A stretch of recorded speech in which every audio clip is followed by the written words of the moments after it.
ഇന്ന് കുറച്ച് മത്തി ഇട്ടിട്ടുണ്ട്. അപ്പോൾ നമുക്ക് മത്തിക്കറി എങ്ങനെ വെക്കാൻ നോക്കാം, മത്തി മുളക് ഇട്ടത് എങ്ങനെ വെക്കാൻ നോക്കാം. അപ്പോൾ ഒരു മൺചട്ടി അടുപ്പത്ത് വെച്ചതിന് ശേഷം കുറച്ച് വെളിച്ചെണ്ണ ഒഴിക്കുക, ആവശ്യത്തിന് ഉലുവ ഒന്ന് പൊട്ടിച്ചെടുക്കുക.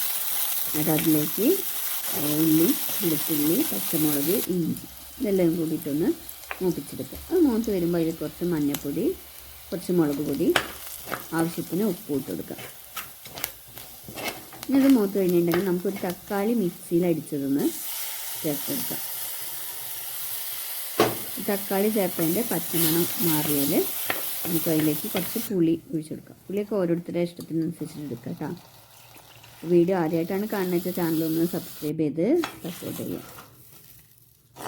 അത് നല്ലോണം തിളച്ച് വരുമ്പോൾ നമുക്ക് കഴുകി വൃത്തിയാക്കിയിട്ടുള്ള മത്തി ഇട്ട് കൊടുക്കുക. ഉപ്പ് കുറവുണ്ട് വെച്ചാൽ ഉപ്പ് കുറച്ചുകൂടി ഇട്ട് കൊടുക്കുക. മത്തി ഇട്ട ശേഷം ഒന്ന് മൂടി വെച്ചിട്ട് വേവിക്കുക.